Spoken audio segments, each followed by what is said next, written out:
Yes, sir. Welcome back to another movie review. It is GZTV, and we are here to talk about the comedy, The Girl Next Door. I don't know.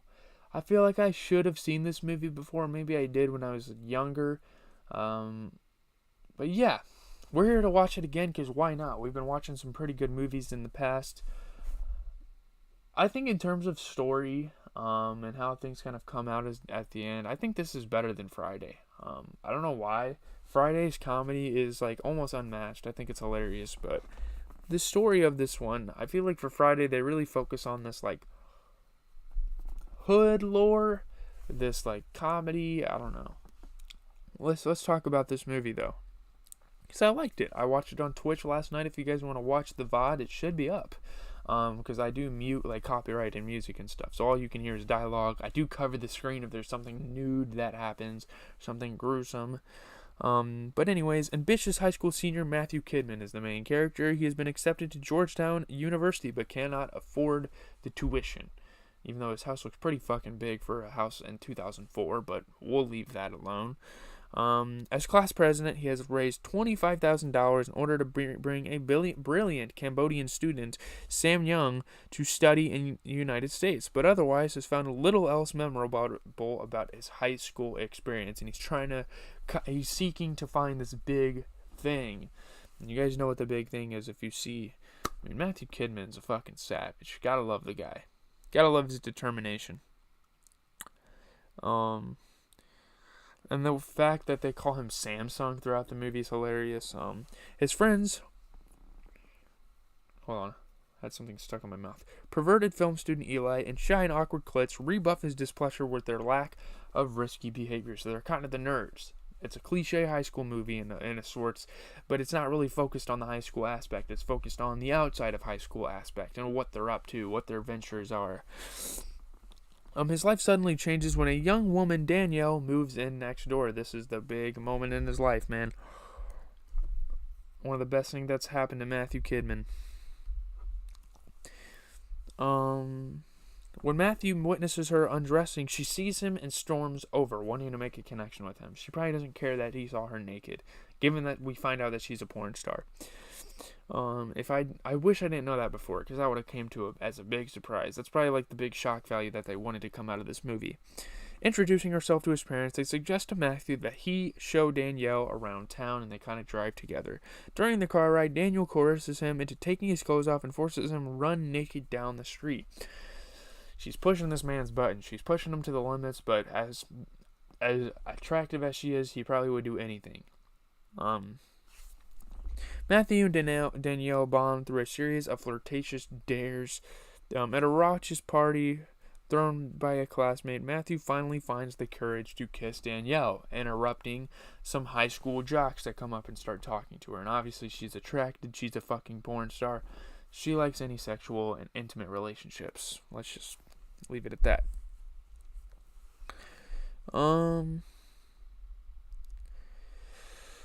The following day, Matthew's reverie is shattered when Eli informs him that Danielle is a former adult film actress, and she still kind of is to this day, so I don't know why they said she was a former. She still kind of is. On Eli's advice, Matthew takes Danielle to a hotel and treats her coolly.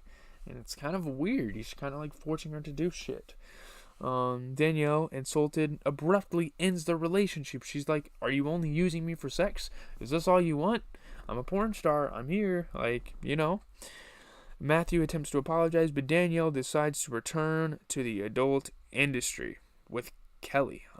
Matthew, Eli, and Klitz go to an adult film convention in Las Vegas, and you would think this is where the climax in the movie sort of happens, but it really isn't. There's so much action in this movie. For a comedy, I think it's like reeking in action. I don't know if that's like a good word to use for that. That's just what came to mind. Kelly, an adult film producer and Danielle's ex-boyfriend, menacingly warns Matthew not to interfere with his business. So at first, Kelly's like really cool with Matthew. He's like, this is a cool kid. He really likes this girl. He really wants to start a relationship, but I'm fine with it. I'm her ex-boyfriend if they want to have relationships. But if it gets in the way of the porn business, the adult film industry, and it kind of does in sorts, then I'm gonna have to go after this kid and fucking really destroy him. And he almost does in the end. It's very bad what this guy does, and he's a very hateful character for a while until he's kind of included in the ending monologue about Matthew talking about his experiences in high school.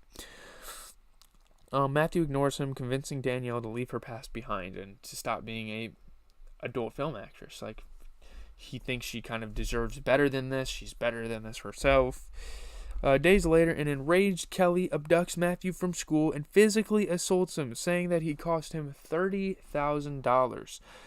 Kelly offers to let Matthew erase his debt by stealing an award from his former partner, Hugo Posh. A fucking dick, of course. It's a former partner. It's a guy that works in the adult film industry. That's what the trophy is going to look like, I suppose. He's a very weird character. Once Matthew enters the house, Kelly calls the police and leaves, snitching on him and getting the police involved for a robbery, which obviously Matthew committed the crime, but Kelly thwarted him and blackmailed him into kind of doing so. Matthew narrowly escapes and rushes to an important scholarship award dinner with Danielle in tow. She's with him. Jesus, my stomach. High on ecstasy that Kelly tricked him into taking, he improvises a sentimental speech. It's kind of like this emotional thing. The ecstasy. So Kelly said it was like a painkiller. He's like, man, it's going to be swelling up for days, and tricks him into taking ecstasy. Because Matthew knows no better. He's not into the drug world. He doesn't go to parties. He doesn't know what ecstasy looks like. But, so, although he endears himself to Danielle, he does not win the scholarship. But as a result, he kind of makes the relationship between him and Danielle oh so closer. And this isn't even close to being the end of the film. Like, you would think at some points in this film, it's like, okay, it's like an hour 20 short film. Okay, this is cool. It's a cool little comedy, cool little concept. I mean, I'm sure it's been done before.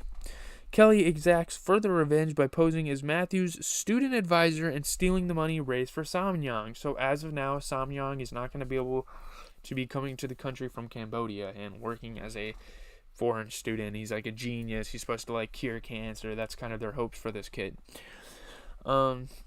Matthew fears that he will be implicated in the fraud and police will get him in trouble for it. He turns to Danielle for help, and she calls Hugo Posh. They agree to make a pornographic film on prom night with Danielle's former colleagues and Matthew's classmates as actors.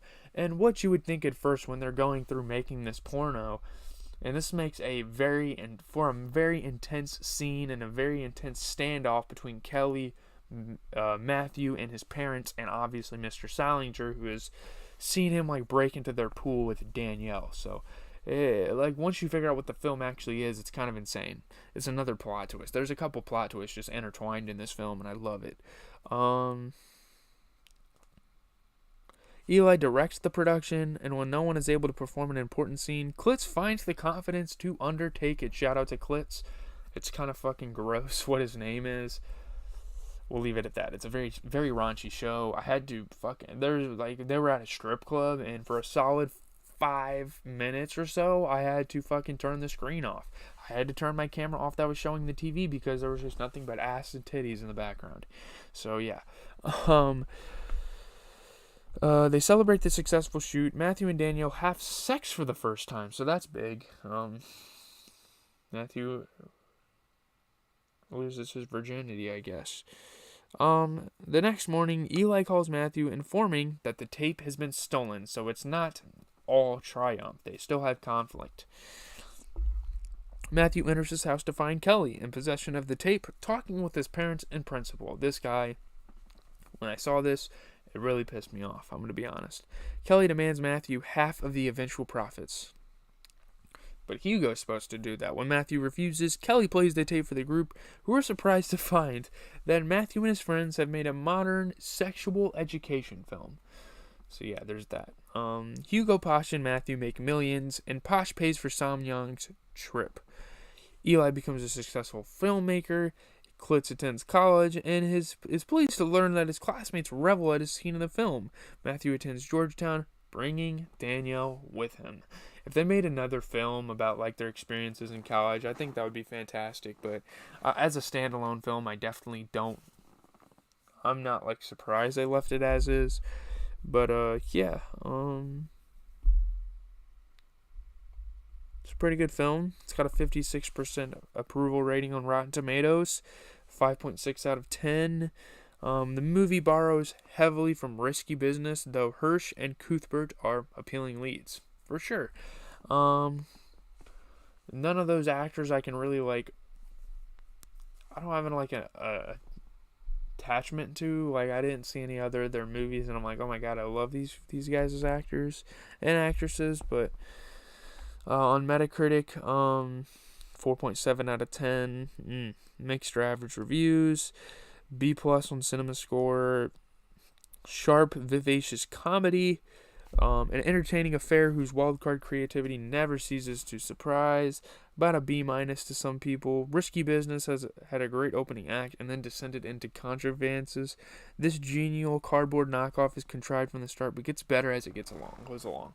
I don't know. I mean, I guess it is like the movie Risky Business. I mean, if the consensus is saying it's like that film, I guess it is, but I don't know, man.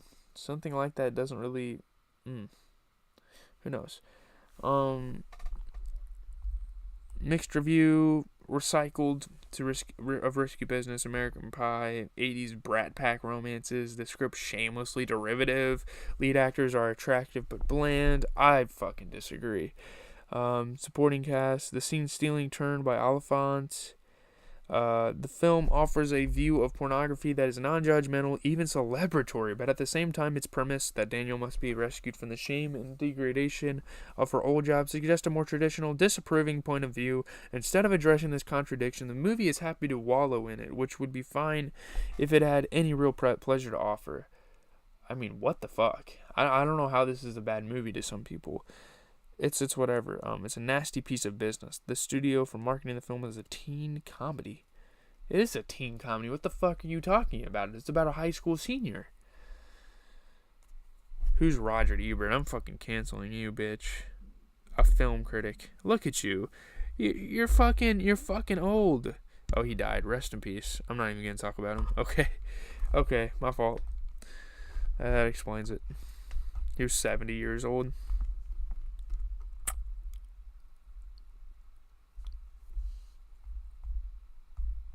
Alright. Most of these people are old as hell, so it doesn't really. It explains a lot. Okay. That's going to do it for my review of the film. I don't have much to say about it. Leave a like, comment, and subscribe. It's a good film. It's got twists. It's got action sequences of people running away from each other. It's just cool. It's cool in its own right. I think it's a very good 2000s comedy. That's like the peak comedy to me. That's kind of like the golden age. I mean, then again, I kind of grew up in the 2000s, so those comedies were fantastic. Have a good rest of your guys' day. I'm done with YouTube videos.